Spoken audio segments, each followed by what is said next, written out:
Good evening, hello and welcome ladies and gentlemen to another round of the UK Sim Racing Community's GT3 League Season 8 as brought to you on the premier sim racing platform available only on PC known as iRacing. And tonight marks round 4 of the 12 round calendar, which sees our drivers remain in the United States of America but moving from the state of Georgia, where last time we were at the Road Atlanta circuit, to another circuit that needs no introduction in terms of how dreaded and feared it can be by its drivers, and that is the WeatherTech Raceway Laguna, Seca, located in Monterey County in the state of California. Indeed, as you can see in the pictures in the background, whilst it may look like a bit of a desert, you can imagine that in certain times of the year that dirt is going to be grass, and whilst there is not grass or dirt here tonight, our drivers will be looking to fight it out over the course of 40 minutes of racing action to see who can come out on top at a circuit where overtaking is difficult and track position is ever more important. But as we get ready to go racing, we'll come to our schedule shortly. It is the case that tonight your broadcast is being brought to you as a post-round broadcast on the UK Sim Racing Twitch channel. It is the case if you go to twitch.tv/UK Sim Racing, you can tune in there for all the racing action. And what does it mean when we say it's a post-round broadcast? Well, the racing action occurred as of yesterday on Sunday the 9th of October, but we're bringing you all the racing as if it were live via an iRacing replay file as of Monday the 10th of October. Now, I as your host and commentator do not know who comes out on top over the course of the racing. I do not know who comes out on top in qualifying or even in practice what goes down, so therefore it's completely raw to me, and that means that I can provide you as close as possible to a raw live experience as if this were exactly live. And of course, if you are tuning in, as well the drivers who participate in this race, we do ask that you avoid giving away any spoilers in the Twitch chat for those guys and girls viewing at home who do not know how the race plays out, indeed the outcomes. But who am I? I'm your host and commentator. My name is Paul TX141 Walsh, also known as Britain the Spit, and I'll be bringing you all of your racing action over the entirety of this season. And what a season it has been so far, and we've still got plenty to look forward to. So as we take a look at the calendar, we can see that we've already had our 3 opening rounds. We started off at Road America in the United States, back in round number 1 in the feature race round to kick off the season. And on the 18th of September, we saw trials and tribulations. We saw plenty of drama and battling action across the classes, but also a major emphasis in our first feature race round on fuel saving and tyre saving, when the majority of our drivers, particularly up in the top 10, didn't really battle too hard on the opening stint, but placed a greater emphasis on looking after the car and fuel saving. There's some great strategic battles going on there and some undercuts and overcuts in between. And then, when we made our way over to Japan for the Tring Wing Motegi circuit back on the 25th of September, in our first sprint race round of the season, the emphasis shifted from strategy to all-in pace. And there, we definitely saw a lot of drama on the opening lap, where a major incident really upset the midfield, particularly the silver leaders, where we saw our silver pole sitter over Chris Edisford knocked all the way down the order after an early incident in turns 1 and 2, which really upset the balance, but enabled our platinum leaders to break away, and we had a brilliant battle up front, and we saw the rise of Callum Reed-Garton. In round number 3, last time out, we went to Road Atlanta on the 2nd of October, and there we saw plenty of battling once again, and fantastic battling within the gold and silver classes in particular, but also to a degree in the battle for the lower steps of the platinum podium. And tonight at Laguna Seca, we expect all of that to continue. But lying ahead, of course, on the 16th of October, we make our way across the Atlantic Ocean to the Snetterton 300 circuit, located in the United Kingdom, a circuit which, much like today's venue, is going to be quite heavily emphasising track position, but also there are some major overtaking spots with some extended straights. You can imagine our drivers will be looking forward to that one. Then, to wrap up the first half of the season, the 23rd of October, our drivers are making their way across to Spain for the Circuit de Barcelona Catalunya in our second feature race round, where that circuit over its 90-minute race will really place the emphasis on strategy. And at the Barcelona circuit, typified for its inability to provide overtaking action in high downforce cars, we may see that to an extent in our GT3 class cars, but nothing like the worries of Formula 1 cars in terms of the downforce and the aero package effects that we see from dirty air. But strategy and overtaking shall come together and entwine to give us a brilliant second feature race of the season, there's no doubt about that.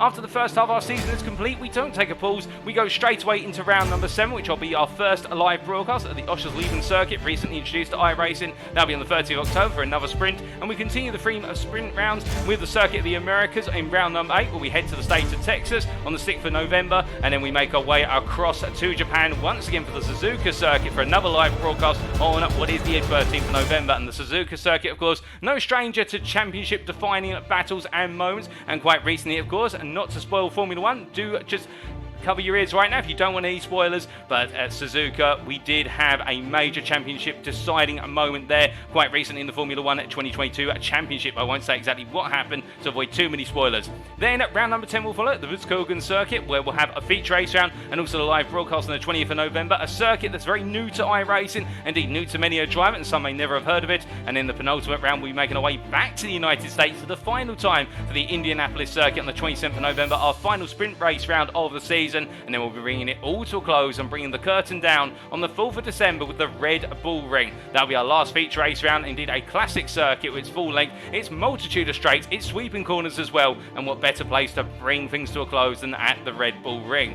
But focusing on our circuit for tonight, Laguna Seca, or WeatherTech Raceway Laguna Seca. Our drivers will be making their way around the circuit located in Monterey County in the state of California, United States of America. And as you can see from the circuit map provided to us by simracingwiki.com, thank you to them as always for our brilliant diagrams. This circuit consists of 11 corners, but immediately your eyes will be drawn to one corner in particular because it sounds fancy, and also many of you will have heard of it if you're fans of motorsport and be absolutely dreading it, and that is the turn 8 corkscrew, a chicane which will see our drivers go from top to bottom through an 18-metre descent. It is a huge descent, and our drivers will need to combat that and make sure they keep the car balanced all the way through the left into right chicane, because if they do not keep the balance, then they'll find the car scraping out and going sideways, oversteered into the inside or the outside walls, and that will not be the way they want to end their race. But it's not just about the corkscrew here, and as you can see in the run from the start finish straight all the way up through the kink of 1 and down to the Andretti hairpin at turn number 2, a double left-hand apex at turn number 2, and we can see some good overtakes there into our first major corner of the circuit, before our drivers then head up towards turn number 3.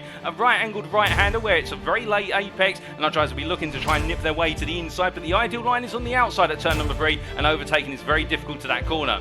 Make their way out of that, they then head into the sweeper of 4, which opens up a lot more and carries a lot more apex speed, before charging their way up towards turn number 5, a banked left-hander, an on-camber left-hander, while our drivers will look to carry as much momentum as possible in the charge up towards turn number 6. Now, turn number 6, it doesn't have a name, but it's most likely known by some drivers as that blasted corner, because as we're going to see in our qualifying session, turn number 6 is a corner with a major depression in the middle of the road, particularly on the apex curve, which can jump the car up into the air slightly if they hit the apex curve too hard, particularly if they ride on the sausage curve. But get it right, our drivers will absolutely fly through there and won't find themselves understeering off the circuit and charging up the Rahal straight to the highest point on the circuit, through the kink of 7 and into the braking zone for the corkscrew. And if they survive the chicane, they then come down into a rainy curve, a lovely left-hander, a downhill left-hander, which will see our drivers trying to attack it as much as possible, and indeed some drivers may try to lift through it rather than brake through it. And as they come through turn number 9 and into turn 10, another downhill right-hander which is cambered, and then they charge up towards the final corner, the turn 11 hairpin, the right-angled left-hander hairpin at turn 11, which will then see our drivers make their way back onto the start-finish straight to only do it all over again. But what you can't see from this image is how narrow the track typically is, and also how short the straights are, which means overtaking will be difficult, and I prefer to liken this to an American equivalent to Brands Hatch, and hopefully you'll see that embodied shortly. But as we make our way back to the live pictures then, let's take you through your schedule for tonight, times in British Summer Time, that's BST, or Universal Coordinated Time +1 at UTC +1. It will be the case that in just under 7 minutes time we'll be going into our qualifying session for 10 minutes, where we'll get to ride on board with Si Anthony as he takes us around the circuit in the Porsche 911 RSR GT3 machine, and Si Anthony's qualifying laps will be on display for all to see, and then we'll be making our way straight over to the grid for the purposes of our one and only race for today, and that's at 10 past 8, a 40-minute sprint race with one mandatory pit stop thrown in there to the mix, and that pit stop could prove crucial for a good number of drivers given the challenge of overtaking, and we'll have to wait and see who's able to use that pit stop to their advantage. We will see some colossal undercuts, maybe some major overcuts, or just in between drivers assigned to balance the race midway through, and will it work out for them all or not? And those will be the stories that we wish to tell. But as round number 4 gets ready to get underway, we do have a few announcements to make as well, and as we do look around, we can see here, for example, Stephen Masters, who you'll be noticing the number 24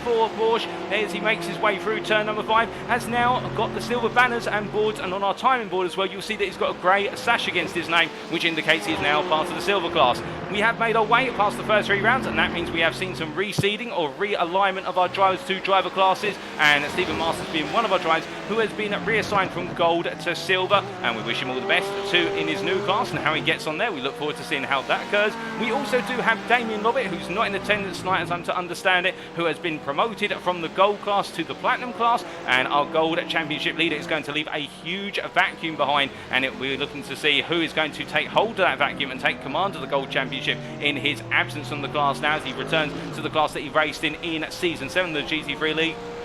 Some other names as well that we do need to give you an update on. We also do have an update to Mark Collicott, who we do try and find out on circuit at the moment, and here he is in the DCW Racing BMW M4, and as he makes his way through the corkscrew chicane down into Rainy, you can see that the number 41 driver has now been moved to the silver class and the gold class. We also do have Matthew Morris, who has moved from gold to silver, and we are just trying to find Matthew Morris out on circuit for you. I don't think he's available at this time. I think he might actually be in the pit lane, but Matthew Morris has also moved to silver. We've also got Richard Baxter, who has moved from silver to bronze, and I do understand that Baxter is out on circuit at the moment. Well, if he's not out on circuit, he was briefly earlier out on circuit. We can't see Baxter at the moment, but just point out he has moved to the bronze class, and I believe that is everybody covered. Oh, and also one other driver, Matthew Morris, has moved from gold to silver as well. And where is Matthew Morris, I hear you ask? We can't quite find him at the moment either, but those are our class updates, as we see Peter Cox here making his way through turn number 6 and heading up the hill, and the UK Sim Racing pink driver here looking absolutely spectacular with delivery on the BMW M4 and looking to deliver in this practice session before getting ready to go into qualifying. But speaking of looking to deliver, we look to the chat here in the Twitch chat and we say hello to you guys and girls who, as always, deliver wonderful words in the chat, and absolutely excited to see the race in action. That includes, but not limited to, Josarkos_RSR. We've also got Matrix 4701. I can also see there My Guy Sai, and thank you to My Guy Sai for the replay. Of course, that's Sai Anthony there. We've got Licky Dog. We've also got UKSR's Chris Edisford. We've got Haggis Hunter saying, oh Lord, the corkscrew. Indeed, the corkscrew is here. And we've also got their Divider Brawl and also Do3K Do. And I'm not sure if that's how you're meant to pronounce it here. So welcome to the chat. I can see it's the first time you've messaged us in the chat there in the UK Sim Racing Twitch chat. And I hope you're doing well, Do3K Do. And indeed, everybody tuning in, I hope you're having a great start to your week. And if you're not having a great start to your week and you're getting those Monday blues, well, hopefully this broadcast will be able to turn that frown around and turn it into a smile as our drivers do get on their way into the driver's briefing. Well, the majority have come into the pits for the driver's briefing, but a couple have decided to stay on out there, and Ryan Gonzalez being one of them from Tiki Sim Sport Tower in what is the Lamborghini Huracan Evo GT3. And in terms of the run of the form that we are expecting for our drive status, we also say hello there to Mr. Mint 87. Couldn't forget you, but as our drivers make their way on around. And thank you there, Dokado, for letting me know how to get your name right without having to clarify. That's very nice. And as we do see here, Gonzalez making his way all the way through towards the corkscrew. What's the run of form we're expecting car-wise? Well, you can see there on the timing tower, we are expecting the Porsche to be very strong here at Laguna Seca. Now, we know that the Porsche currently on the iRacing balance of performance is a very strong car by default. This is an open setup series, but we are running the standard iRacing BOP, as balance of performance is abbreviated to in short. But the reason why the Porsche is very strong here is because there's not really any straights where you can see top gear utilised. Most of the time, our drivers will be getting no higher than 5th gear. We may see some cars get up to 6th gear at the very end of the start-finish straight, but that's going to be a rare occurrence if some. So with the focus being on the mid gears and also the lower gears, that's where the Porsche really shines, where its top speed deficit is not necessarily exposed, and cars that do have stronger straight line speed, such as the BMW M4 and the Mercedes AMG Evo 2020 machines, do not have that opportunity to really shine in that department. Of course, that was the contrast that we saw at Road Atlanta, where the Porsches were very strong in the first half of the lap, whereas a good number of the other cars, particularly the BMWs and the Mercedes, were very strong in the latter half of the lap, because we had that chalk and cheese, a lot of medium speed sweepers in the first half of the lap at Road Atlanta, and then straightaways and heavy braking zones on the second half. But here, the whole overall theme is medium to low speed corners and also balancing the car through those corners, and that's something in which the Porsche is a bit of a tricky foe at doing, in terms of when you drive through the corners, you want to try and get that rear end to rotate as much as possible, but over rotate it too much, get a bit too cocky with the car, and you find the car comes back to bite you in the backside very quickly. And also another car that does that quite often, Patrick Fountain driving it, is the Audi R8 LMS here, as we see the DCW Racing driver making his way through turn number 3 and up towards turn number 4. But as he gets ready to go into qualifying, if you have been tuning in since the start of the season and you've been enjoying the race in action, did you know that there's a very simple and straightforward way to give back to UK Sim Racing. If you ever sit there and think, you know what, these guys and girls at UK Sim Racing put on fantastic leagues all the year through, and I do want to give it a little bit back, and the way you can do that, in short, is by going through our affiliates, because we at UK Sim Racing are affiliated with multiple sim racing and real-world motorsport companies, including but not limited to Swelio Amida Sim Racing Coaching, Race Anywhere, and Demon Tweaks. And if you head to our website, which is uksimracing.co.uk today, you will see the following page when you go to our website. And that'll be on screen currently, and you can see there in the top left corner there is a page called Discount Stroke Affiliate Links, and if you click on that you'll see a number of images which you can see on screen here, and those are images or affiliates logos. And if you click on those images you can then go to purchase pages where you can buy items through our affiliates, and those purchases will be discounted, which means that they result in discounts for you as the consumer, and also we at UK Sim Racing get a kickback, which in turn we will invest into future leagues and series because we are a non-profit organisation. So it works out for all concerned, and that means we can continue to run the ever-present series that UK Sim Racing aim and strive to achieve year in, year out. Additionally, if you are a part of our Discord, you can always find some affiliate discount codes which are provided from our affiliates. So it's the case that a little purchase can go a long way in supporting UK Sim Racing. But I can tell you what also can go a long way in terms of achieving something special. It's a good qualifying lap here at the Laguna Seca circuit, and who else but other than Cy Anthony to give us a good qualifying lap as he makes his way out of the pit lane, and we are now into the lone qualifying session. Now, it's going to look very lonely, this circuit, but for the uninitiated, what is a lone qualifying session is where all of our drivers, all 41 of our drivers in attendance today, get an instance of the circuit by themselves. So you can imagine at the moment, they are all out on circuit by their lonesome, trying to warm up the tyres and get themselves set for their flying laps. All of our drivers have 4 flying laps in which to try and set their best possible time, and of course they can jump back to the pits if they decide to, but that will dig in to the number of laps they have available. And come the end of the session, whether they've used the 4 laps up first, or alternatively the full 15 minutes available to them, they will then transfer over to the grid and will get ready to go racing. Now, because we are looking at a replay file, we can only bring the perspective of the driver who provided us with the replay, so that's Cy Anthony. Wonderful chap Cy Anthony in the number 27 car. Indeed, many of you will remember in Season 7 he was in the Mercedes in that brilliant season-long rivalry with what was his rival of Sam Congreve. We haven't seen too much of the two coming together so far this year. We've seen brief moments where they've been racing one another on circuit, but we are waiting for the reignition of the Anthony-Congreve relationship, or rivalry if you will. And as Cy Anthony makes his way down through Rainy Curve, we get ready to ride on board with him as he takes us around for his first flying lap of this qualifying session. In fact, we jump on board now as he makes his way out of turn number 10 and up towards 11. And as we clear the screen and just keep the map up on the screen for you, so that way you can see what's happening. Dashboard in the bottom right as well, so you can see the speeds and the gears. He heads out the final corner and onwards towards the start-finish line. So as he crosses the line then, makes his way through the initial kink of turn number 1 completely flat out here, bringing the car over to the left and then letting it straight line over to the right, putting 2 wheels out into the runoff area there to open up the apex of the Andretti hairpin at turn number 2, down to first gear at 50 miles an hour, exiting the corner now and building up the throttle as he makes his way up towards turn number 3. Back on the anchors here at approximately 60 metres from quarter apex, and as he comes on through it in 3rd gear, now getting the power down and making his way into turn 4. Dab of the brakes and then bringing the car through the turn 4 apex, using the rotation of the Porsche to charge up towards turn number 5, flat out now, all the way out towards the braking zone here, looking to his right hand side, using the 2 board there, represents approximately 100 metres from corner apex, slams on the brakes, comes down to 3rd gear and then makes his way out of the corner and charges up towards turn number 6. Now a blindsided corner here, braking at the 2 board, dab of the brakes down to 4th gear, and as he exits out now, building up that throttle and charging up the hill through the kink of 7, he'll shortly go, and now unsighted, he has to brake through the kink of 7 for the corkscrew. And as he comes all the way down to 1st gear, down through the drop he goes, 18 metres cleared, just like that, and now heading on through in 2nd gear, building up to 3rd gear, into Rainy, downhill here, and you can see he wants to go for that late apex, bring the car to the curb, before bringing it all the way back over to the left for turn number 10 in 4th gear, exits out, but carries a bit too much speed there, and that's going to be an invalidated lap, but Cy Anthony absolutely hammering it, and then getting ready to go again as he makes his way out to turn number 11, and heads onwards then for the next flying lap.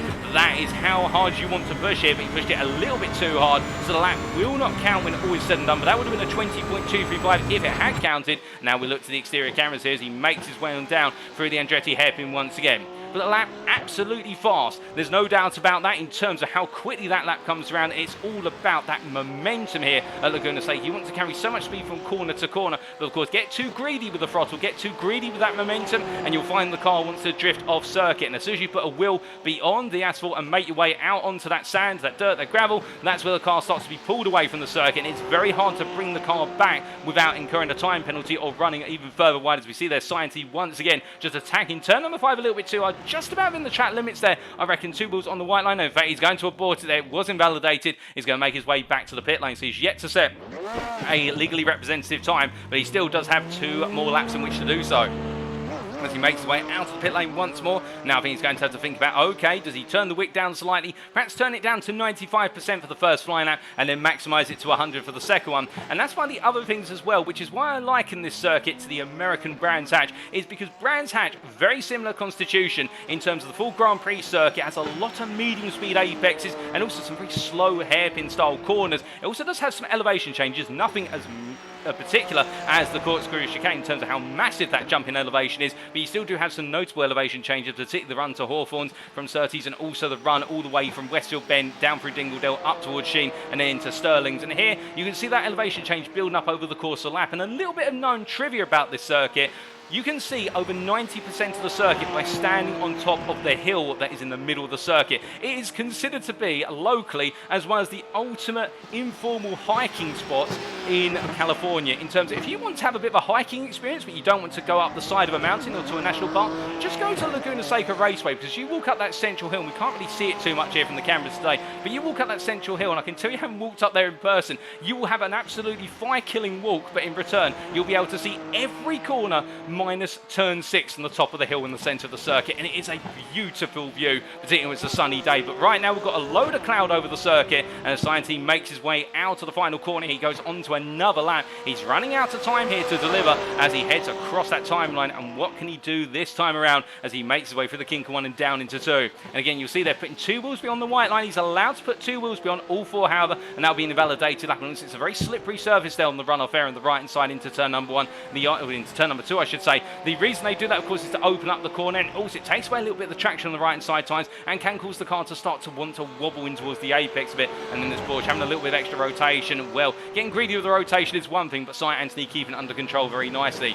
But as he makes his way in towards turn number 5 now, looking at a very smooth lap so far as he heads up towards turn number 6 and heading in towards the left-hander here. You can see that depression in the road, even from the exterior camera there. It's quite noticeable as the camera points down towards the apex just how much of depression it is, and nobody wants to hit the sausage curve on the apex. It will launch the car, and as he makes his way into the corkscrew, not quite the same visual as in terms of when we're on board with the driver and seeing how big a drop it is, but it gives you a perspective. But that's a lovely perspective of Rainy there at turn number 9 in terms of how far down you come as you make your way for the fast left-hander. Now making his way up towards the final corner here, heading in towards the braking zone. And this is looking a bit more of a composed lap here. I think Cy Anthony just turning it down slightly and getting himself set for one more run as he makes his way all the way across that timeline. What's it going to be this time around? It's going to be an 18.672, and well, a much smoother lap from Cy Anthony, and smooth laps normally mean fast laps. That is the archetype in the Porsche as he makes his way through turn number 2 once again, and now heading on to his final flying lap as he comes on around. We can see here, once again, managing those medium speed transitions as he heads through turn number 3 and up towards what, and again, really focusing heavily on 3rd and 4th gear in the Porsche. That's the way the gearbox is active for the car in terms of that 3rd gear, quite an extended gear compared to its 2nd gear. I think Cy Anthony there recognising enough's enough as he makes his way back to the pit lane. I think he felt as though he didn't improve enough in subsector 1, and therefore the story is over for his qualifying session. But with 7.5 minutes complete and still 7.5 minutes on the board, I think he's decided now to park it on up, and that might be a breather and also a respite from his qualifying session. And well, we will now have to wait and see how that lap at 118.67 puts him onto the grid as we now get ready to transition over to the formation of the grid for our race today. We'll be back very shortly, ladies and gentlemen, to take you through how they all line up for the 40 minutes of race in action.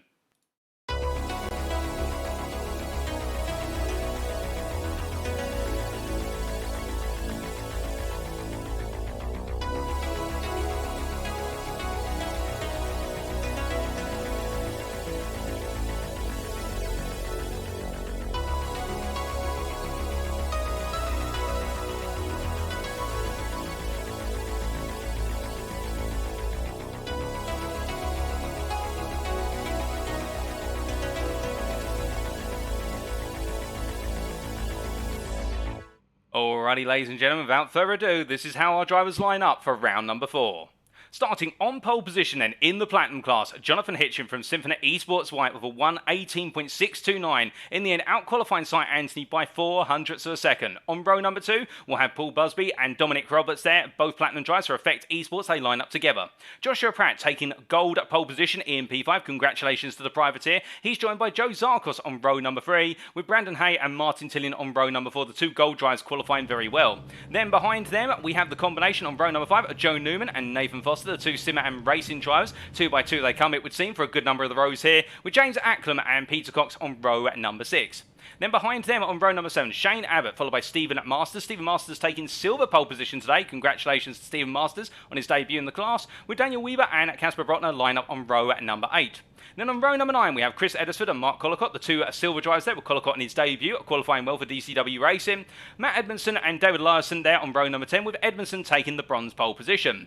Then Mark Johnson and Ollie Pimley on row number 11. They are followed by Chris Hitchin and Carl McGirt on row number 12. Carl McGirt having a difficult qualifying session in the UK Sim Racing Mercedes, but to be fair, the Mercedes, we are not expecting it to be a strong car here because it's more of a power car rather than a handling car.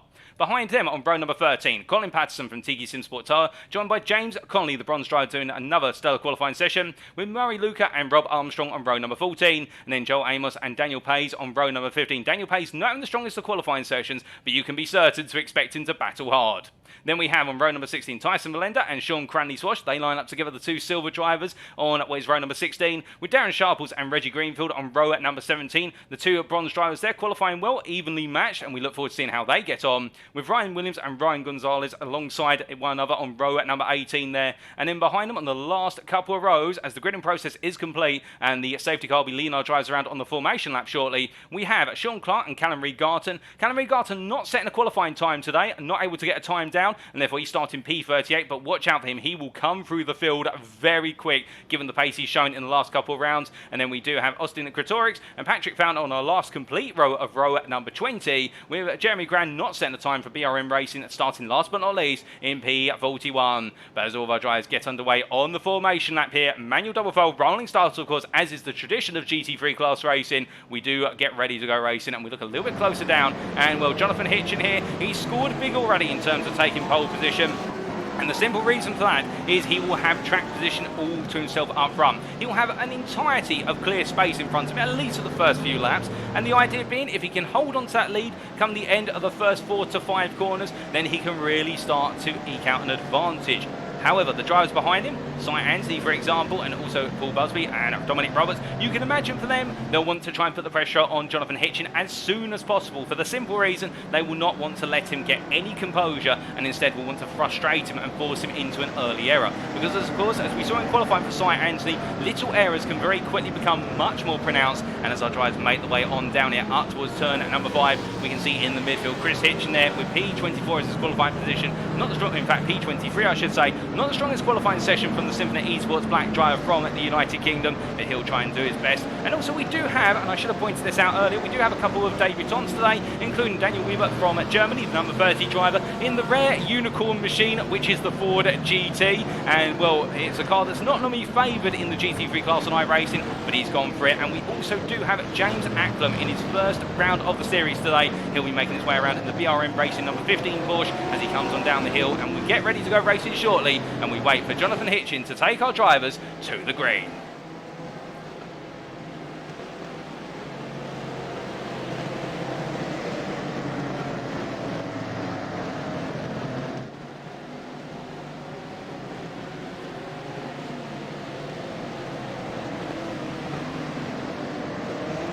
And as he makes his way out the final corner, Hitchin goes early and makes his way to the timeline for lap number 1 as we get a green flag on round number 4 at Laguna Seca. Hitchin leads, they charge down towards the Andretti hairpin for the first time of asking, but as they head into the braking zone here, who will come out on top on the brakes early on, as we see further back here, the mad scramble of all of our drivers, but most of 2 wide at most. We're not seeing any 3 wides here under braking, we hope not, of course, because 3 wide can be a little bit contentious, but behind we can see James Connolly making early ground, and Chris Hitchin getting a good start, gaining a place, and Chris Hitchin losing 2 places since the start as they head up towards turn number 3. But as they make the way into the right-hander of 3, we can see Sean Cranley's watch as well, gaining 2 places off the line as he comes on through. It does seem as though as well Daniel Weaver really gaining ground earlier on as he makes his way past Shane Abbott. Abbott putting a lot of pressure on Daniel Weaver early as they make the way into turn number 5, and as they come out to the corner, the Ford GT driver definitely using that front of the Ford to his advantage. But behind Chris Edison, already on the attack versus Shane Abbott, and he looks up the inside here into turn number 6. Shane Abbott goes to the dirt as they make the way. Now, oh goodness me, Shane Abbott losing the car and making contact there with Matt Edmondson, I do believe, and Edmondson turned to the wall and there was contact between the two. I think Shane Abbott's also been sent to the wall as they come into the corkscrew. But as they make the way on all through, I think some drivers here are going to have to back off. Colin Patterson finding himself very tightly near versus Rob Armstrong there as they come on through and down towards Rainy Curve. But as they head through turn number 9 and up towards 10, there has been a little bit of drama already on the open lap. Abbott and Edmondson coming together, but beyond that, no major incidents so far. So after one lap, it is Jonathan Hitchin who leads by an advantage now of 0.8 of a second ahead of Cy Anthony in P2, Dominic Roberts in P3 who follows, followed by Paul Busby in P4. The Effect Esports drivers both had a very solid start, chasing after the Symphony Esports drivers. Joe Zarkos P5, and then we have Joshua Pratt, your gold leader in P6, but he has been hotly contested by Brandon Hay in P7, followed by Martin Tillin in P8 as they come into turn 3. And then behind them, Nathan Foster P9, Joe Newman P10, and then Peter Cox P11. But meanwhile, we cut to Brandon Hay up the inside of what is there, Joshua Pratt, gaining the lead of the gold class at turn number 4. And I think for Brandon Hay, they're getting a really solid run. And Joshua Pratt struggling for momentum up towards turn 5. Is there an issue early for Joshua Pratt as he flat spotted the tyre potentially, or just simply got it wrong coming out to turn 3? Because it seems like all the momentum, all the wind out of his sails have been completely knocked away. And now as they make the way up towards turn number 8, heading up towards the corkscrew once again, this is where the change is going to be for Pratt as he heads into the braking zone here. Well, no change at the moment, but as they come down the hill now, it does look so further back. Daniel Weaver on the offensive versus Stephen Masters. Can he get the move from inside to outside? He's going to go for it here as they come down to Rainey. There's a lot of grip on that inside line. It's deceptively grippy, and as they make the way on through, no move at the moment. But Chris Edison and Mark Collicott also watching closely here as they come on through when it's turn number 10 and head up towards 11, and both drivers here really itching at the bit. And you can imagine that right now Stephen Masters, I think, will be sweating and thinking, well, I haven't seen a Ford GT before, and it's looking menacing. And speaking of menacing, it's just torn up a lot of the grass out of the outside of turn number 11. In fact, the dirt there as they make the way across that timeline once again.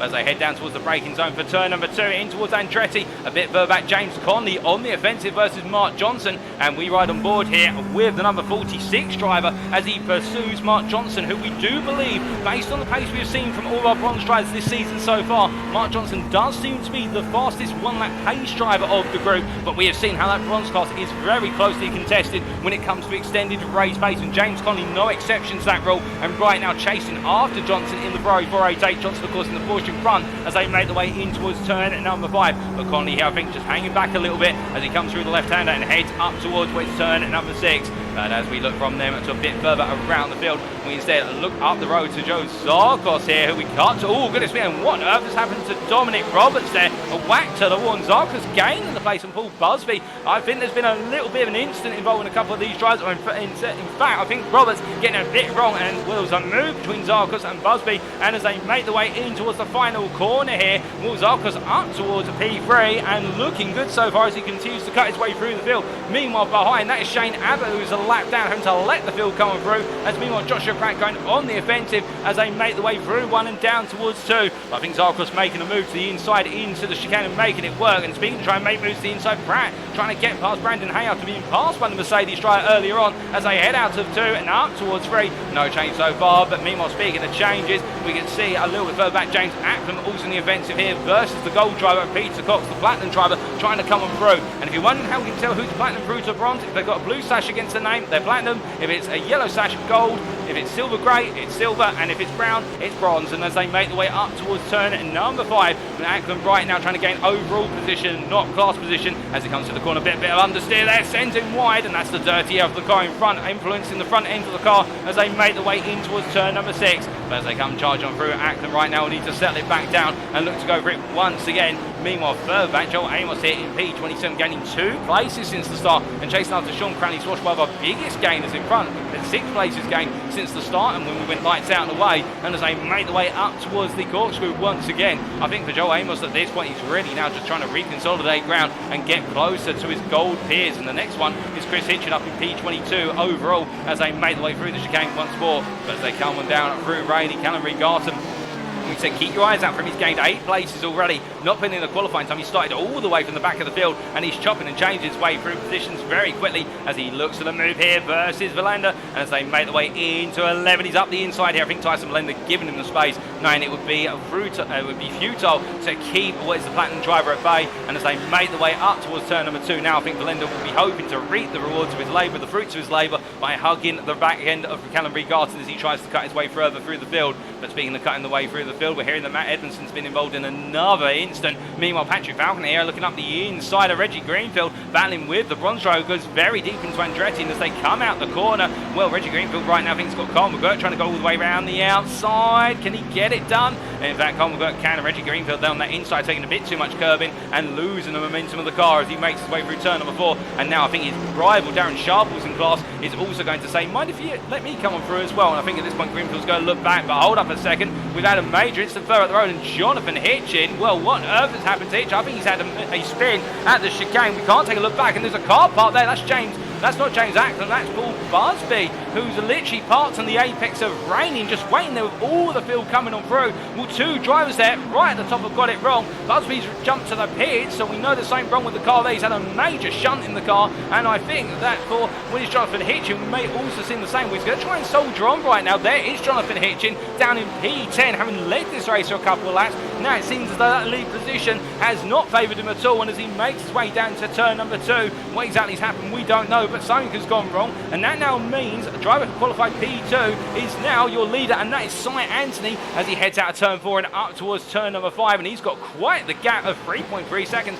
over Joe Zarkos, who we know made the move earlier for what was P3 at the time versus Paul Busby. In fact, it was P4 against Paul Busby, and then Dominic Roberts had a mistake coming through the chicane, the corkscrew chicane. We saw him drop behind, but right now Joe Zarkos trying to hold on here as they make the way through what is turn number 6. He's got some pressure building behind. I think Dominic Roberts is not quite done here, and he wants to make an effect for the FX Esports team as they head into the braking zone for the corkscrew. But as they come on in, we look a little bit further back, and here comes Jonathan Hitchin versus James Acklam. Acklam on the outside, and I think backing off there, knowing that 2 does not go into 1 at the chicane. And speaking of 2 does not quite go into 1, well, this is 2 corners that Brandon Hay will not be too happy about, as he's had a spin at the chicane. He reverses off circuit there to get clear, and that has released Joshua Pratt back into the lead of the gold class. But meanwhile, it's all to chop and change and play for in the gold class, in the battle for P3 in the class. We can see Joe Newman here battling with Nathan Foster, and the 2 teammates have come together. Oh my good lord, they've all come together at the final corner here, and it's led to quite the concertina effect indeed, quite a bit of a traffic accident.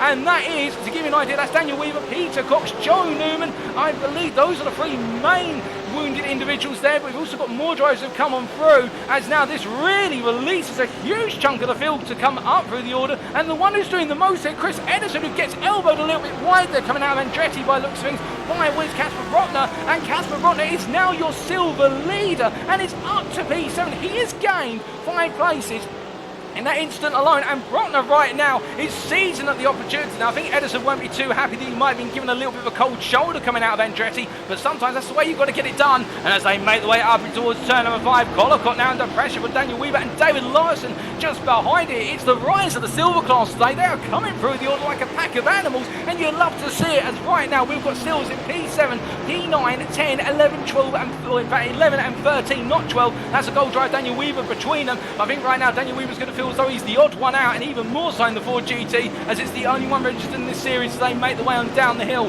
As they come on charging down, we can see here nobody able to really capitalise any further right now after that drama at the final corner on the previous lap, and we're almost at the end of the first 10 minutes here. We've still got 30 minutes to go, but a lot of drivers already started to feel the need to get a move on here as they make the way on around. And Brandon Hay looking up the inside here versus Daniel Pace up against Rob Armstrong there as they make the way into left-hander. Daniel Pace is behind this battle, the bronze driver, but Brandon Hay gets the move done there on Armstrong. I think Armstrong not fighting that one too hard, recognising he's not battling with Brandon Hay as they make the way across the timeline and down towards Andretti once again. As they head down towards the braking zone here, Sean Cranley's watch also battling with Peter Cox for what is P23 overall. This is between classes, not within class, and as they make the way down to the corner, Sean Cranley's watch going to make that lane beginning as wide as possible. It's already quite a wide car, albeit about as wide as that BMW M4, and as they come through the corner, Cranley's watch holds on. Meanwhile, side by side here in the battle for the gold lead, it's Tillin versus Pratt. As we can see here, Tillin in the BMW taking the advantage before they get to turn number 6. I think Pratt they're backing off, but as we ride on board the gearbox and we'll look back from the UK Sim Racing Pink Machine of Martin Tillin,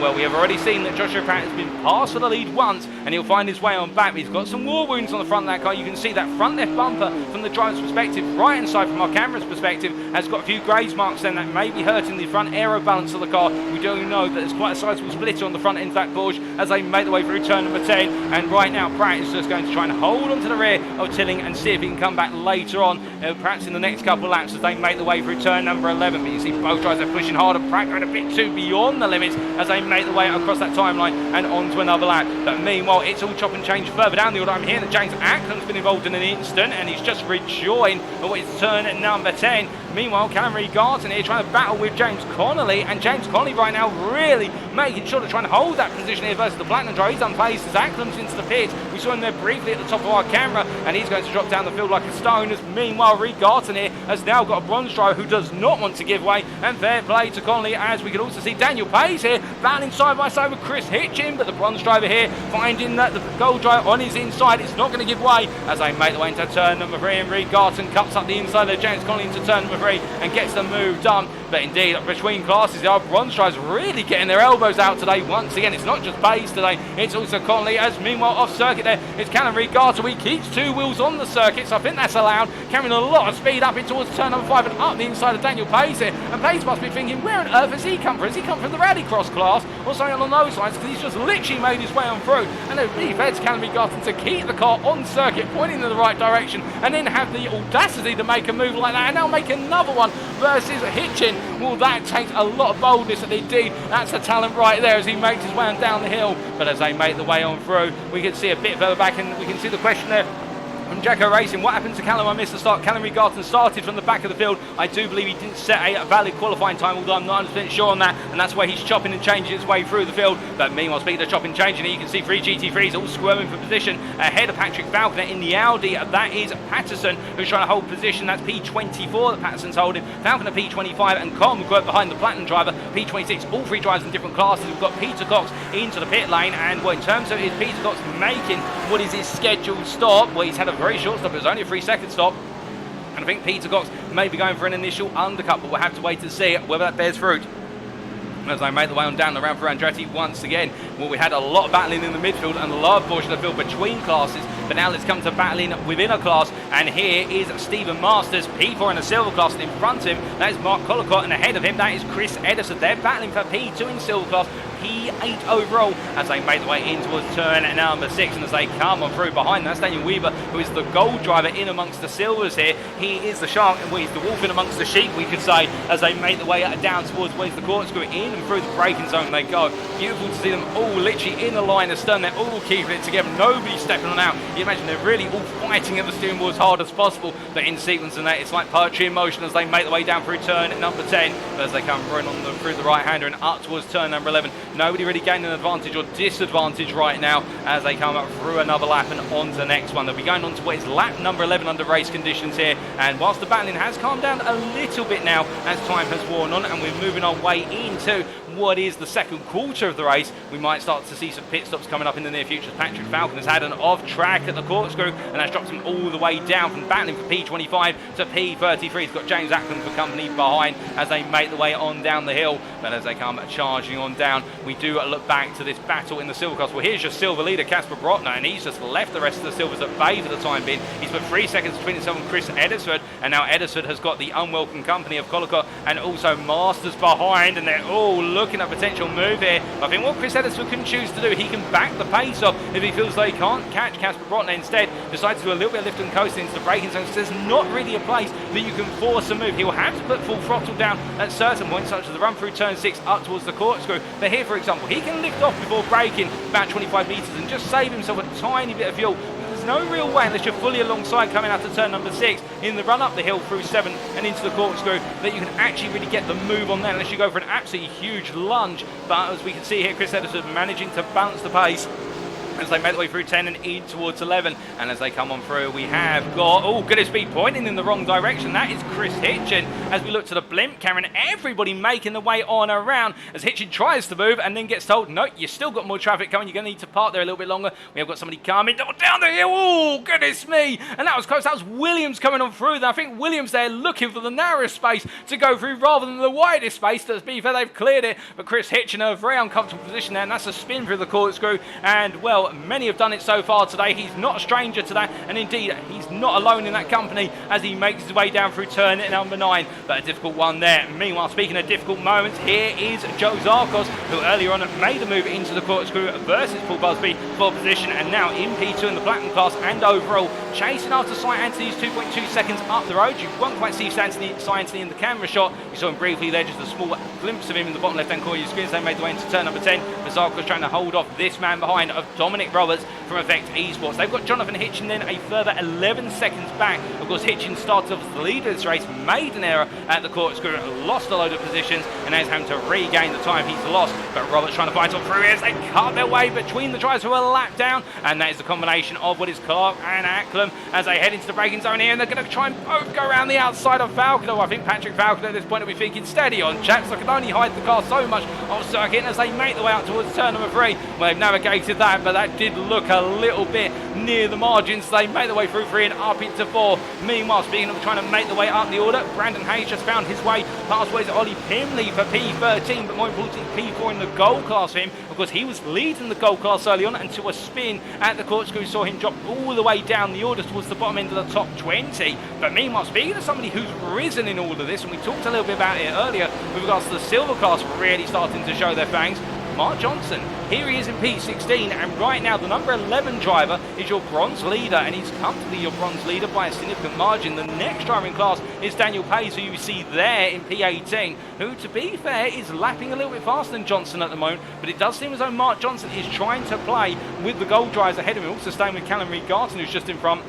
And I think if Pays can get into that fight, he may be rewarded quite handsomely for it and may have an opportunity to go toe-to-toe with Johnson as they make their way towards the end of this race. But speaking of going off, oh, goodness me, and pointing the wrong way there. I was just about to cut to Callum Reed-Garton. Well, he's got it wrong. He's beached there in the grab when he's had to jump to the pits. It's all gone wrong for Callum Reed-Garton at turn number 6, having made his way from P38 all the way up inside the top 15. He's now dropped all the way back to P35 or so in terms of having to jump to the pits and getting it wrong. But as our drivers make the way on through here, we've still got plenty of time to go. Approximately 22 minutes plus the final lap still in contention, and we can see here that right now the battling is not subsiding. We have some gaps open up in the field, but that's only going to add to the flavour of how important the pit stop is, and who's going to pull the pit stop at the right time. That will be the big challenge that comes up next. But as we see Armstrong here running P15 overall, the UKSR pink drivers, we've got car parked off circuit there, and that is Sean Clark, who I think has seen better days at this circuit today, parked up on the edge of the circuit at turn number 2 at Andretti.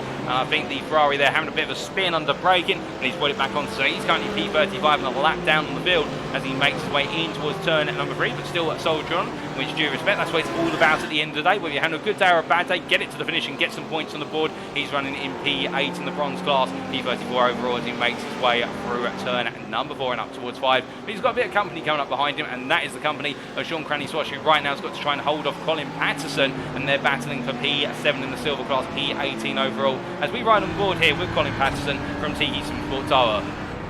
And as they make the way in towards turn number 6, you can see Patterson taking it very gently there through turn number 6. By comparison, Cranley-Swash was right on the limit of what was possible at the corner, and I'm wondering whether Patterson here is just designed to try and stay with his rival and thinking about saving some fuel to get the jump in the pits, because they made the way down through the corkscrew. Cranley-Swash is not really breaking away. I think Patterson's really gauging his pace to his rival as they make the way down through 9 and up into 10. But of course, we only see a small sample set of what's happening as Patterson comes out of 10 and up towards 11. We see into the pits there. I do believe that is Edmondson coming on in. He was a lap down already, so I think Edmondson may be coming in for his scheduled stop now after an early incident. But Patterson comes out of the final corner, a bit of wheel spin there, costing him some time as they make their way across the timeline, and that's going to give Cranny-Swash the ability to open up that gap a little bit more. So I think Cranny-Swash is going some here to try and break away. And I think Patterson has got a lot of momentum under his belt, but he's not quite able to deploy it, or he's choosing not to deploy it at the moment. As we see there, Cranny-Swash going a little bit wide. But meanwhile, we look from them to a bit further up the road, and here is Jonathan Hitchin. Now Dominic Roberts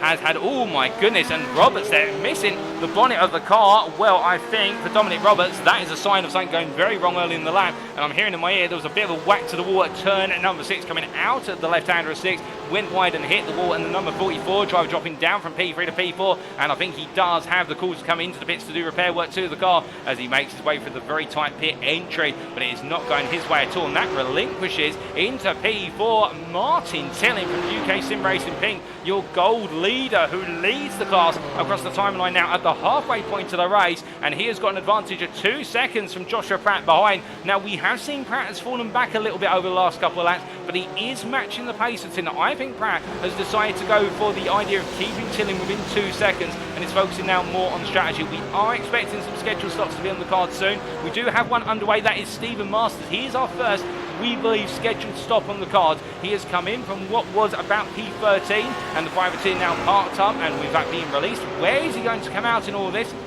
Well, it's quite a long pit lane here at Laguna Seca. It's not the entry that we're too worried about, but it's the exit. You see it runs parallel to the run down towards Andretti, and as he comes on down towards turn number 2, he'll re-emerge on the exit of the hairpin, and it costs him quite a bit of time. But where exactly will he come back out? He came into the pits just outside the top 10, and he's going to re-emerge in P24 with quite a bit of traffic in front of him, and that's Carl McGrath and what is Jeremy Grant there in particular, who he's got for company. And I think he may not time this pit stop perfectly. Behind he's got Sharples and Williams, but I think Ryan Williams here having a bit of difficulty getting past Sharples. The bronze driver Darren Sharples versus Ryan Williams in the silver class as they make their way out towards turn number 5. You can see there just in front, that was Jeremy Grant backing off and letting Carl McGrath come through. Those two battling for P22, and now Carl McGrath holds on to the aforementioned position as they make their way in towards turn number 6. And now we are starting to see those signs of drivers who are going to be looking at those pit stops, and they will be looking at Stephen Masters and wondering where has he come out in the big story. Well, Stephen Masters right now all over the back of Jeremy Grant, the American driver here on home soil for BRM Racing, under pressure from Masters. They make the way down the hill, and for Masters this is do or die right now in terms of the strategy of his race, because every second he spends behind Grant can hold him up and really ruin what he's trying to go for. You see him lose position, and you see Grant not coming into the pits, but Masters looks the inside. He can't quite do on the brakes there. He thought about it, he dared to dream to go for a lunge into turn number 11, but not quite paying off this time around. We've got Brandon Hay in the pit lane. We've also got Ryan Williams coming in for their stops, so pit stop season is now starting to occur as they make the way on down the hill. As he heads into the braking zone here, he's got to clear Grant. Grant goes a bit deep under braking, and I think Masters is going to be given all the room he needs to get this done. That's a critical pass being made. He hasn't lost too much time, but now his next target is Carl McGrath, who's 2 seconds up the road. Carl McGrath's pace is a bit faster than Masters on average, so I think for Masters, so long as he doesn't let Grant come back at him in the run up towards turn number 5, which I think he's got more than enough room to make sure that doesn't happen, I think he will be safe. And now he's effectively chasing a car that will act as a pace car. Carl McGrath won't be catchable by Masters unless McGrath makes a major error, and Masters can use that as inspiration in order to try and put in effective what will now be qualifying laps.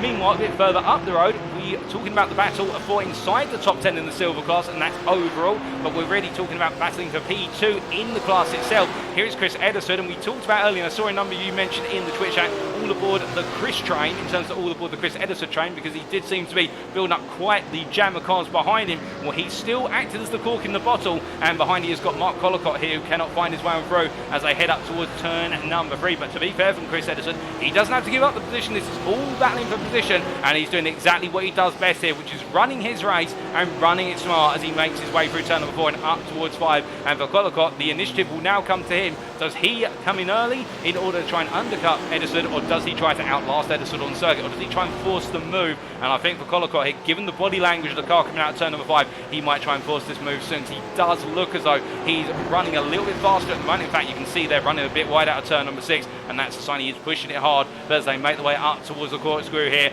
Collicott's got to make a decision soon, because otherwise his race will start to be negatively effective in terms of being behind Ederson as they make the way up towards Rainy Curve. But as they do, Daniel Weaver here in the Ford GT, who we ride on board with now, and well, this will be a new cockpit for everyone who's been tuning since the start of the season. But as you make your way through turn number 10 here, just hear the roar of the Ford GT.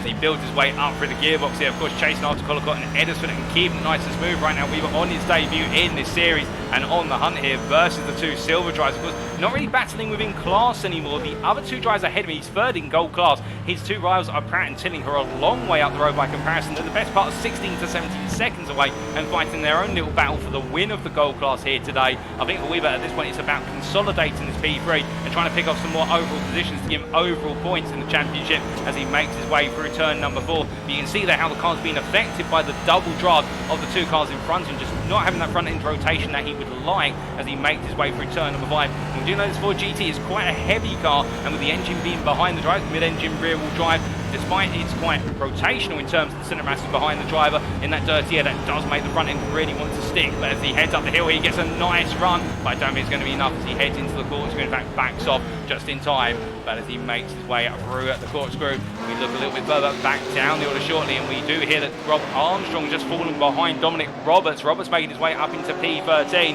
as they make the way on through the chicane. And Armstrong here again, I think, deploying the smart and sensible approach, which is if they're not in your class, don't fight them, just let them go. And as he makes his way in towards turn number 10 here, running P14 at the moment, yet to take his scheduled stop. Dominic Roberts, of course, has taken his scheduled stop. They've also done the repair work needed to the car. You can see that new bonnet on the car for the number 44 machine. And well, that will cost him some time in the pits. And speaking of time in the pits, it's time for David Larson and also Daniel Weaver to come on in. They've decided enough's enough, and they make the way into the pit lane. And these are going to be critical stops for them as well. The big question mark is, where is Stephen Masters in all of this? His target will be to come out ahead of Larson, as we hear that Weaver's leaving the pit lane and Larson's leaving the pit lane as well. You can see them off in the distance there, making their way up towards the pit limiter line. And now Masters has got to go for gold here because they made the way up the hill. He will jump ahead of Larson, and he'll know now this undercut could work to his advantage as Collicott is, well, I think Collicott's jumped to the pits. I think Collicott's had an instant out on circuit, and that's going to give Masters a position back by default, but that is not the way that Collicott would have wanted it to go. We're not sure what's happened, but we know he has had to jump to the pit lane. Meanwhile, a bit further up the road with Ollie Pimley here in P8. You can see the long train behind him of Roberts, of Johnson, and Rob Armstrong a little bit further back. And Ollie Pimley for Symphony Esports Gold, defending hard here versus Dominic Roberts. They make the way into the corkscrew, and as they come on down, I think for Pimley, he's decided to try and keep Roberts at bay, because working with the Symphony Esports outfit, of course they've got two teams in this series, might be trying to help some of the sister outfit out by holding up the Platinum driver just a little bit as they make the way through turn number 10. But as they come on down and around, I think also Pimley, knowing he's coming in at the end of this lap, deciding he doesn't want to relinquish track position and lose any more time. I think Roberts might have been a bit frustrated at that first, but then seeing Pimley peel on in, deciding actually, you know what, it hasn't really cost me any time in actuality. Mark Johnson also into the pits, interestingly here. And what about Daniel Pays? No, he goes on to lead a lap of the bronze class here as he comes across the timeline. Now this will be where the big contrast occurs. Has Mark Johnson made the right call to come in before Daniel Pays has?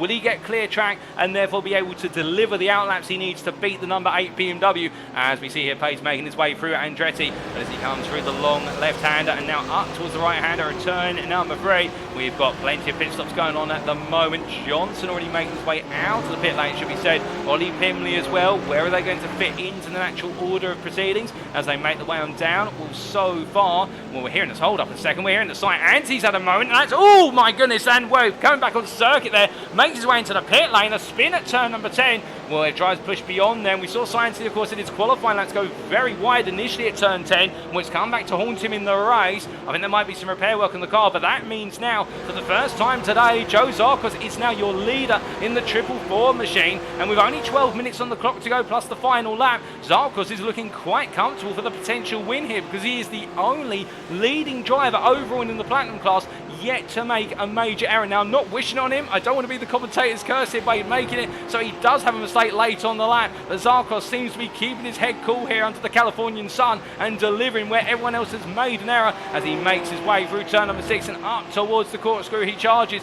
but can he keep it together over the remaining 11 laps? That will be the big challenge. Hitchin is 6 seconds back, and do keep in mind that Jonathan Hitchin still needs to make a pit stop, and he's got damage on this car, which means that whilst he is currently outpacing Zarkos, he's outpacing Zarkos by approximately 0.6 of a second a lap, if my tables are correct here off screen. But the pace he is showing, he's definitely going for it, but Zarkos has got a lot of space to play with, because unless Hitchin decides not to repair the car in the pits, it's going to be one of the situations whereby Zarkos will have a lot of space. And indeed, Zarkos is into the pit lane, Hitchin's into the pit lane as well. He's got a little bit of traffic in front of him in terms of P24 driver Gonzalez there in the bronze class as they come on in. Will anybody else stay out and go longer? Martin Tilling comes on in, Joshua Pratt comes on in, the two gold leaders come in at the same time. So it's going to be a battle of the pit crews here and who gets the better pit exit as they make the way through. What about further behind? And Casper Brotner here, he was leading the silver class at one point. He has made his schedule stop and he's battling with Ollie Pimley. Pimley on the left of your picture, Brotner on the right. Brotner in the more traditional BMW M Sport colours. They make the way through the left-hander. Turn on 5 gets the move done on Ollie Pimley, and I think that's an important one for Brotner, given he was the leader of the class before the pit stop started occurring, and he needs to pick his places back up and not be held up. Meanwhile, Darren Sharples goes wide at turn number 6, and Mark Johnson comes on through to retake the lead of the bronze class. But to be fair, Sharples has yet to take his pit stop, so for Johnson here, he's just literally trying to charge on through, and his biggest concern is Daniel Pace, who has taken his pit stop. But here is Daniel Pace, the best part of what is 5 seconds back, the number 8 driver. So that is telling in terms of Johnson right now. He's just trying to charge off into the distance. Meanwhile, we look back to Stephen Masters here, one of our earliest pitters. It's all go over the circuit, and the number 24 driver here, well, as he makes his way down towards turn number 2, down towards Andretti, Chris Eddersford has yet to take his pit stop. But I don't believe it. I think Stephen Masters, Rob Armstrong is yet to take a pit stop as well. Masters has jumped into the lead of the silver class effective. Well, we have to wait and see how long Eddersford's and also Armstrong's pit stops are going to be. But if what we believe is true, Masters right now with the undercut very early on has effectively jumped his way all the way up the order. But we'll have to wait and find out whether it's all the way to P1 or whether it's just back onto the silver podium. But it's looking good right now. But of course the fly in the ointment could be this Ford GT behind. Does the German Daniel Weber here look to make the move on the Britain in front, or does he play patience here, knowing that the only gold drives in front of him are a long way up the road and there's nothing really left to take from here today other than perhaps some extra overall standings points as they make the way on down the hill? That is going to be the change of the Ford GT driver, and we can see David Larson 4 seconds back by comparison. Meanwhile, in the pit lane right now, well, here is Chris Edderson. He's come on in. He's made the longest opening stint of everybody, with Rob Armstrong also receiving that accolade, and they both parking up here. When will we see Edderson leave his pit box? Well, he leaves now. Where is Stephen Masters by comparison as they make the way through? Well, we look to the blimp camera, and here comes Masters. You can see him there briefly, albeit camouflaged by the tarmac, and Masters is going to jump into the lead of the silver class here as he makes his way down into Andretti. 8 minutes to go. Masters has pulled off a master stroke of pit strategy. There's no pun intended by that. He's done this right, and as he makes the back towards turn number 3, the only thing that separates him from Manifest Destiny here today is not making a mistake over the remaining 8 minutes as he makes his way through the right-hander at turn number 4. But as he comes on through here, there's still plenty to play for our drives. Casper Brotner battling already there with Armstrong for P10 overall, was affecting P4 in the silver class, and as they make the way in towards turn number 4 right now, Casper Brotner on the charge. And I think for Casper Brotner, he had a very long pit stop. In fact, he lost 10 seconds in the pits by comparison. In fact, more than that, he lost 15 seconds in his pit stop compared to everyone else.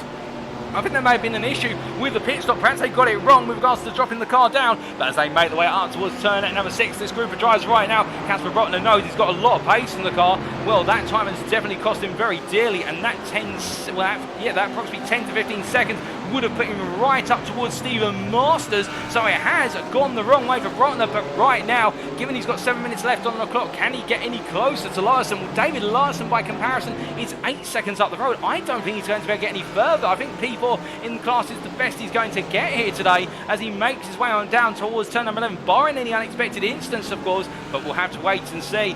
Meanwhile, behind him, just a little bit further back, there's Ollie Pimley, and more prevalently for Ollie Pimley, here is Brandon Hay, who we ride on board with right now, the number 96 privateer, battling for P4 in the gold class versus Pimley as they make their way across the timeline. Behind him, he's got Nathan Foster, who you can see there in the television camera of the car. It may appear a little bit larger than it seems in the picture, but I can imagine from Brandon Hay's perspective, he won't be thinking about the Porsche behind the Simon racing machine. He'll be focusing only on the BMW M4 in front of him as they make their way through turn 3 and looking to gain an advantage here as it's the battle of the power beast from Germany as they make their way through turn number 4. And you can see, hey, they're taking a lot more apex curve at turn number 4 by comparison. This Mercedes just does not care about those race curves whatsoever. He thinks about it here, tries to go for the move on the brakes, tries to get Pimley to outbrake himself into the corner through fear of Hay making a late move to the inside, but no luck there as they make the way towards turn 6. Pimley called the bluff, and as they make the way on through the corner, Pimley getting a poor run. This is going to be what Brandon Hay needs as he puts 2 wheels to the dirt very quickly, side by side into the corner here as they battle on the brakes, and into the corner they go, side by side. I think they're Pimley elbowed out a little bit, but Brandon Hay would argue, well, he squeezed me hard. I think it's all fair in love and war, and as they come down through turn number 9, Brandon Hay moves up to P4, and I think Ollie Pimley flashing his lights, so he's not too pleased with that one, but I think the two of them gave one over just as good as they were going to get off of each other as they make the way on down. But of course, feel free to give your thoughts in the Twitch chat. As we see now, it's Brandon Hay who's moved up to P12, Ollie Pimley down to P13. They swap for P4 in the gold class as they make the way all the way up towards turn number 2. As they come charging on down towards the hairpin here, looking a little bit further back. Here is James Conley. Meanwhile, well, you won't see him exactly, but trust me, there's a Ferrari behind that BMW, and that's the Ferrari of James Conley in the 46 machine, chasing after Daniel Pace here for P2 in the bronze class today. And as they make the way down the braking zone, it's normally been Daniel Page who's been making the moves on everybody else. Now he's going to find himself on the receiving end of a potential move from James Conley as they come up towards turn number 3. And can Conley get the job done here and gain one more place, or will Page prove to be too difficult to pass as they make the way in towards turn number 4? Well, this Ferrari will have a little bit better rotation by comparison to the BMW, and it's no slouch when it comes to straights either in terms of initial acceleration. As they make the way in towards turn number 5, I think it's going to come more down to the drivers rather than their choice of machinery as they head up towards turn 6 as they come charging in towards the braking zone here. And we say hello to Hellcat UK, and indeed that battle between Hay and Penley, we're very grateful the iRacing netcode gods did not disrupt it and send one car flying off into towards the corkscrew tyre barrier. But as they come into the braking zone now, we do hope that the iRacing netcode gods are kind to the remainder of the race, because we've had some fantastic racing here today in California. We don't want it to end anytime soon, but as they come on roaring down here, Conley just not able to get close enough to look for an effective pass currently. Meanwhile, looking back to the Pimley-Hay battle, we can see that Pimley now's got more pressure behind as they make the way up towards turn number 2 here, and that's the pressure from Nathan Foster, the Platinum driver, who's trying to pick up overall position for P13 as they make the way under break. And they've also got Mark Collicott in front of them there, the silver driver, who is a lap down, and I think Pimley becoming a little bit boxed in here behind Collicott as they make the way up towards turn number 3. As they come into the right-hander here, I think Collicott will try and give way when there's an appropriate moment, or give Pimley the opportunity to send it on the inside into a corner. But rolling on out right now, Pimley just not having any luck after being passed, and he's got a lot of pressure building behind him. And Mark Johnson just a little bit further back here, our bronze leader, currently P15 overall, one of his highest places of the season, if not his highest, that he's on course to achieve here, and really enjoying the racing as Nathan Foster can't find a way on through as they come in towards turn number 6. As they come up towards the braking zone shortly, we do look from them to James Conley here, looking a little bit further back as they make their own way up towards turn number 6. In towards the braking zone they go, and well, Conley getting close in the opening half a lap. And that seems to be where he's stronger of the two of them, is through those medium speed corners, and that weight transfer transition through turn 3 and 4 seems to favour the Ferrari. But as they come into the braking zone here for the course, but I don't think Conley's just able to carry as much confidence through the chicane compared to Pace, and that's where things switch up. Meanwhile, battling side by side here, coming through turn number 11, and that is Rob Armstrong making his way out of the corner, but he's got Brandon Hay behind him. They're battling for P11 overall. They're not battling for class position, with Armstrong being silver and Hay being gold. But as they come down towards the braking zone, Brandon Hay's going to go up the inside here. Well, he's going to be brave on the brakes, and Brandon Hay gains another place late on in the day as they come out of the corner and head up towards turn number 3. But as they make the way into the right-hander here, we can see now that Brandon Hay having to try and hold on just a little bit longer as Armstrong wants to come back for the position. But I think once they make the way out of 4, if Armstrong can't get the move into 5, Brandon Hay may have this said and done as they head into the braking zone for the left-hander, and it looks as though he's got the job done. Mission complete. But meanwhile, looking a little bit further up the road by comparison, here is Chris Edison once again in P8 overall, P2 in the silver class. And well, we talked about earlier that Chris Edison really has been the cork in the bottle, and well, nobody's been able to remove that cork. The only driver who has jumped ahead of the cork based on the strategy, and that is Stephen Masters, who is 4 seconds up the road from Edison, the silver leader. But Chris Edison right now running P2 in the class, and he has kept David Larson behind him for some time here, the Symphony Esports white driver, who is looking to try and make the move as they make the way through the left-hander. And we see first time in the chat there Brandon Hay himself, or B Hay, saying hello, and I hope you're doing well, Brandon. You're enjoying the racing today. But as we do see Larson trying to look for the move here on Chris Edison very late now, we can also see a bit further back battling for P2 in the bronze class as well. It's the battle of the P2s in classes now. James Conley still trying to find his way past Daniel Pace and getting it slightly wrong there, coming out to turn number 10 and losing the rear of the car as he makes his way out of the corner and up towards turn number 2. But it is looking tricky here for Conley in terms he just cannot seem to find a way down through as they make the way down towards turn number 2 once again. He's running out of time here. These two have not been lapped by the leader, so they will have this lap plus one more lap. And the reason we can tell you that is because here is your race leader, Joe Zarkos, who has gone a little bit under the radar since we last saw him. It's been about 12 minutes when we last saw his Porsche roaring on around the circuit, but now he makes his way onto the final lap. It will be 30 laps of racing turned here today at Laguna Seca, and as he makes his way through turn number 2, the only thing that stands between him and victory now is keeping it clear on circuit. He's got Jonathan Hitchin behind, who is taking 0.6 of a second a lap out of him in P2. There is the Symphony Esports white driver by comparison, who was your pole sitter but made a mistake early on and dropped down the order, and he's had to dig deep and charge his way back up. But I think he has not got enough time and laps in the day to be able to get this move done. But speaking of getting moves done, here comes Conley versus Payes up towards the chicane, and Payes are literally just cutting off the nose of Conley as they make the way on down the hill. And Conley at this point, what are you thinking? What do I have to do to get alongside you as they make the way down through Rainey? But Conley there, a little bit upset in terms of the momentum of the car as they come through turn number 10. And well, right now I think he's got to build it all up on the final lap. He's dropped a long way back. I do not think he's close enough here to entertain the move unless Payes gets it wrong on the next lap at some point. But meanwhile, speaking from getting it wrong to getting it right, only one more corner between him and victory. And as he makes his way into turn number 11, the checker flag awaits him, for as he comes to the line, it'll be Joe Zarkos who comes home your winner here at Laguna Seca in round number 4 overall. And in the platinum class of the 444 car, the privateer takes the win ahead of Jonathan Hitch in P2, and then it will be Martin Tillin who will come around the final corner. He's held off Pratt for the entirety of the race, but he takes the win in the gold class for UK Sim Racing Ping, crossing line then the 91 BMW ahead of Joshua Pratt P4, and it will be Cy Anthony who comes on through shortly to take P5 overall as he makes his way through the final left-hander here. Bit of a disrupted upper class of the field here where there's been the gaps and the battles, but they will gradually make the way to the line. He crosses the line P5, and then shortly it'll be Stephen Masters here who in his debut in the silver class will cross the line, your silver winner P6 the privateer, and then it'll be Daniel Weaver P7 in the Ford GT ahead of Chris Edison who held off David Larson to the line. P8 for Chris Edison, David Larson P9, and then we have Casper Brotner P10 followed by Brandon Hay who will make it up the start of the best of the rest there in P11, the privateer battling all the way to the finish. Rob Armstrong P12 ahead of Nathan Foster P13, Ollie Pinley P14, and then here is Mark Johnson, your bronze winner. A superb drive for Mark Johnson, but we still got one battle left unsaid, and it's Payes to the line versus James Conley as they come across the line there. P18 for Daniel Payes, P19 for James Conley, and Jeremy Grand, well, he battled with Tyson Melinda to the line but missed out on the P20 there. P21 for what was Jeremy Grand, P20 for Tyson Melinda. But that is all of our drivers having crossed the finish line on the lead lap, and let's take you through those race results. So after what was 40 minutes of racing action here today at the Laguna Seca circuit, or the WeatherTech Raceway Laguna Seca as it's known in full, for round number 4 of the UK Sim Racing GT3 League Season 8 as hosted on iRacing, Joe Zarkos taking the win in the end by 1.3 seconds over Jonathan Hitchin. Martin Tillin taking P3 there, putting his way onto the lower step of the overall podium. Congratulations to him, and I think that's the first time we have seen a non-platinum driver on the overall podium, unless I'm mistaken. Joshua Pratt P4 battling with Tillin all the way to line, just didn't quite have it enough to beat the UK Sim Racing driver. Cy Anthony P5, Stephen Masters P6, and an absolutely brilliant piece of strategy there to jump his way up the order into the higher portions of what is the top 10.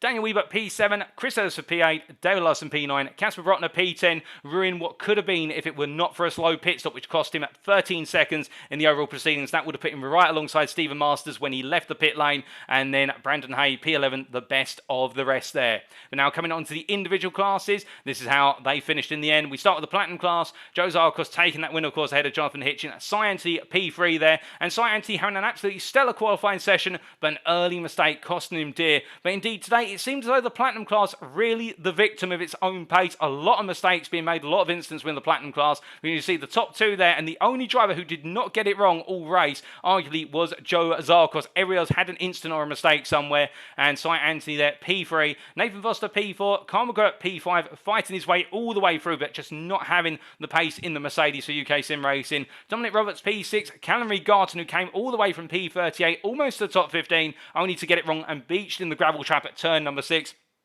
Finished P7 in the end, retiring 18 laps on the finish. James Ackland P8, Paul Busby P9, and Austin Gretorix in P10. But then as we come on to what is the gold class results by comparison, we can see that Martin Tillin taking that win by only 0.8 of a second. A very close margin between the two, and I think that really starts to show the rivalry that is building between the pair in the gold class. Daniel Weber on his debut, or Daniel Dan Weber as he's known in full, on his debut taking P3 in the gold class in the Ford GT. I think that's going to raise a few eyebrows down in the paddock. And then we see Brandon Hay P4 on course to potentially take the win today after that early move versus Joshua Pratt, but a mistake at the corkscrew costing him dearly. Ollie Pimley P5 battling all the way for that P5. Chris Hitchin P6, Joe Amos P7, Patrick Falconer, a difficult day for the Audi driver P8 for DCW Racing, Peter Cox P9, Shane Abbott with an early retirement P10, and then Joe Newman completing the gold class P11. Then we come on to the silver class. We can see here the story of Stephen Masters. 5.1 seconds was the victory margin through strategy and pace versus Chris Eddersford. But I think for Chris Eddersford, whilst he'll have missed out on the win here today, he won't be complaining. He'll know that he's pulled off a P2 by just being the obstinate car that will not get out the way and instead just keeping it nice and consistent all the way through. David Larson P3 there, a very dogged and determined P3, it has to be said, ahead of Casper Brotner, who will be ruining that pit stop error. And then Rob Armstrong P5, ahead of Colin Patterson P6, Sean Cranny-Swash P7, batting all the way with Tyson Blender and company. Sean Cranny-Swash, Jeremy Grand at P9, a great way to end the day given how it started for Grand. Ryan Williams P10, Murray Luca P11, and Mark Collicott there P12. And as we come on to the bronze class, last but not least, we can see Mark Johnson taking the win by 12.3 seconds over Daniel Pace. And Mark Johnson today just seemingly on a slightly different level in terms of pace in his class. Daniel Pace, to be fair, delivering the goods in terms of pace and battling and keeping James Connolly behind him. Albeit I think that margin that's been announced there is a little bit greater than what it should be, given we saw them both cross the line together. But still, that's the way it's been logged. And then we can see Darren Sharples P4, Reggie Greenfield P5, Ryan Gonzalez P6, Sean Clark P7, and Matt Edmondson completing the bronze class there in P8 with that early retirement. Unfortunately for Edmondson after a good start to the race. But the question you may all be asking right now is, how does this shake up the championship standings? Well, we can tell you. Starting off with the overall standings, the top 20. We can see that after today's performances, Jonathan Hitchin continues to lead by a margin of 79 points to 53 versus Joe Zarkos, who has now jumped up into the second place position, getting ahead of both Daniel Thomas and also Callum Reed-Garton. With Daniel Thomas not in attendance today, I believe using this as a drop round for BWT Motorsport, and Callum Reed-Garton having that great start to his race all the way from the back, but in the end not being able to make it to the finish.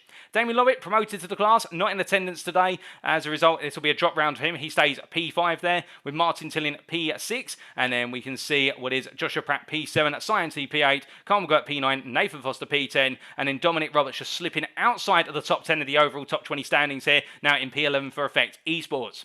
We then come on to the Platinum class specifically, and we can see Jonathan Hitchin there on 79 points. Again, much like we saw in the top 20 overall, ahead of Joe Zarkos, and seemingly holding on to this advantage. And, well, the rise of Callum Reed-Garton has been stumped somewhat by today's performance, and Hitchin making another solid performance. Not the win he would have wanted, however, Joe Zarkos taking that, but I think Hitchin will take a lot of momentum from today. And could Joe Zarkos now position himself as the main rival to Hitchin? That's the big question. Daniel Thomas in P3 there, of course, dropping down today, not in attendance, and he'll be, I think, a little bit concerned about Callum Reed-Garton continuing to try and push on through. And Carl McGirt there, moving up to P5 on 33 points. A great drive from him over the course of today, even though the car didn't quite have the pace. Nathan Foster P6 for Simon Racing. A difficult day for him, but finishing well. Damien Lovett P7, and then Cy Anthony, Dominic Roberts, and Jacko Taylor completing the Platinum top 10. Sam Congreve not here at circuit today, therefore using Laguna Seca as a drop round. P11 for Simon Racing, with Paul Busby, Richard Yep, Gareth Higgins, Christian Zaruta, Austin Gretorix, Darryl Norcare, Oliver Fennell, Max Furtwängler, James Folks and James Acklam completing the Platinum standings. And as we come onto the Gold class, we can see Martin Tillin there now right in the lead by 11 points ahead of Joshua Pratt. And I think this rivalry between the two of them is going to go down to the wire as the season progresses, because we have seen today at a circuit that should have favoured Pratt, it was the case that Tillin was able to get the most out of the BMW. And will we see Pratt do the same at circuits which should favour the BMW? Only time will tell. Alex Hill, or Xander Hill as he's known, not in attendance today, so dropping there to P3 on 45 points. Sam Sherwood on 42 points, close behind now and not in attendance either. And then we can see John Eddowes as well, not in attendance at Laguna Seca. So a good number of gold drives not represented here today, so it will be mixed up a little bit, and we look forward to seeing more of them in attendance next time out.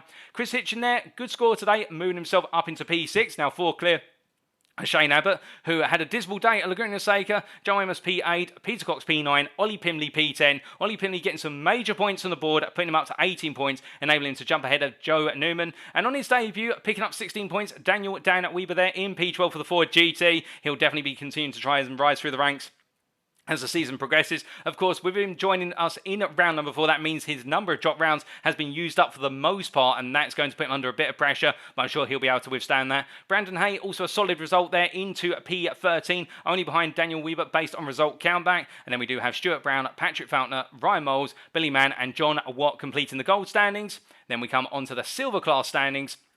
And we can see here David Larson now on 55 points, only the best part of what is 6 points clear of Matthew Whitefoot. But of course, Whitefoot not in attendance today, using today as a drop round. So we do have a new leader in class in the standings. But Larson perhaps not able to get the result he wanted completely. I think he might have been itching to finish a little bit higher up in the order, but still he'll take those points and he'll take them with both hands open.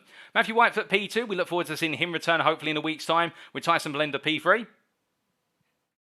And Valenda there in that P3 position with only 6 points gained today. Now has a bit of a tenuous grasp for that P3, with Chris Ederson getting a big score here, one of his biggest scores so far in the season, and the UK sim racing driver now looking to hunt after the top 3 positions. However, he'll have Stephen Masters close behind. Masters, of course, moving to the silver class as of this round in P5, with Jeremy Grand not too far behind. In fact, on the same number of points, but it's result count back that separates Masters and Grand, with Colin Patterson, Jeff Griffiths, Rob Armstrong, and Murray Luca completing the silver top 10. And then we do have Sean Cranley Swash with a good result today, moving into P11 ahead of Ryan Williams. And then we have Casper Brutner, Paul Davey, Matthew Morris, Mark Collicott, Colin Owens, and Aaron James who complete the silver class. And then coming on to the final one of our driver classes, the bronze class here. And we can see that Darren Sharples continues to lead after 4 rounds on 68 points, only 2 clear of Daniel Pays. But with Sharples having a difficult day at the office compared to Pays, the gap has shrunk. And now the question is, can Sharples turn things around next time out, or will Pays continue to grow momentum? But also look there, now into P3, only 4 points off of Pays and a further 2 points off of our championship leader, Mark Johnson, of course, having missed round number 2 compared to his adversaries who've been in all 4 of the opening rounds. Johnson technically has a round in his pocket already, and that means we could expect him to really charge up towards the lead. James Conley in P4 there. Best of the rest, always 49 points, 7 clear of Ryan Gonzalez, who went under the radar, to be fair, Ryan Gonzalez today, but credit to the Tiki Simsport Tower driver, another solid performance, and that keeps him well there in P5. 10 clear of Richard Baxter, with Reggie Greenfield, Matty Wild, Sean Clark, and Matt Edmondson completing the bronze top 10. And then Tom Balzac, Stephen Cox, Ashley Coverdale, and also Andrew Murray completing the bronze standings. But how did the team's championship hold up? Yeah, I hear you ask. Well, we look to the team standings and we can see that Symphony Esports White, despite a difficult day for the team here today, and they've had to battle back, continue to hold on to the lead by a comfortable margin of what is about a round's margin, if you will, versus UK Sim Racing Pink. The margin now standing at 38 points, with Tiki Sim Sport Tower only 2 points further behind there and trying to get onto the heels of the UK Sim Racing Pink outfit. BWT Motorsport not in attendance today, therefore dropping a bit further back down into P4. With Tiki Sim Sport in P5, and then UK Sim Racing's other outfit, just known as UK Sim Racing, in P6, 3 points clear of Symphony Esports Black, jumping ahead based on the results of today. And then Sim and Racing having a very difficult day at Laguna Seca, dropping to P8, ahead of still of Symphony Esports Gold. BRM Racing complete the top 10, and then in the team standings, it's Effect Esports and DCW Racing who wrap things up. And with all the championship stands covered and things needing to be wrapped up, it's time that we wrapped up by saying thank you very much for watching. And if you did enjoy the show today and you want to know more about the UK sim racing community in terms of the series we run and everything else in between, then why not check out our official platforms, including the UK Sim Racing website, which you saw earlier in today's programme. That is uksimracing.co.uk. Or if you're more of a Twitter person and you do love to send a tweet or two, then why not send us a tweet at twitter.com/UK Sim Racing _. Also, a big thank you to our affiliates, without whom we'd not be able to run the series that we do, and that includes, but it's not limited to, Swello Meta Sim Racing Coaching, and you can see their YouTube link on the screen, while the #1 sources of sim racing coaching on iRacing, a multi-champion in official iRacing series, Swello Meta, and his word carries a lot of weight in the coaching world. We also have Race Anywhere there, and Race Anywhere is the provider of curated sim racing equipment, aiming to only stock products that represent excellent value for the sim racing community, and also Demon Tweaks, the provider of the most complete and innovative motorsport product range available worldwide, so no matter what your level or discipline, Demon Treats could help drive you to realise your motorsport ambitions. And also, one that's not mentioned there, but our recent new affiliation with Amazon. And of course, Amazon, the ultimate shipping platform for all goods of all different sizes. But speaking of all different sizes, we have circuits that come in all different sizes, and next time out we'll be heading to the British circuit with its huge infield layout and also its outfield sections. There's the Snetterton 300 circuit for round number 5. The racing will occur on Sunday the 16th of October, but we'll be bringing it to you as if it were live at a post-round broadcast on Monday the 17th of October.